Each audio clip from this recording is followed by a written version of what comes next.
So the video that comes after this one in this playlist is a video that was done by a guy who is a very talented Unity developer.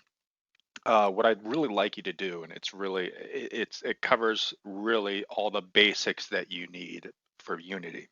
So I would really encourage you. It is a 2-hour video. However, you only need to watch the first 30 minutes, I would say, to get the idea of most of the things that we're doing. I would like to preface this by saying is he is using Unity 2019. However, 95% of what he covers is going to apply. There's a couple features that maybe we can't use in Unity 2018, which is the version that we're using, but go through his video, just the 30 minutes. You can stop exactly at the 30-minute mark when he starts to develop a game inside of Unity. You just need to know the background and the basics, from the point 0 through 30. So please watch the video.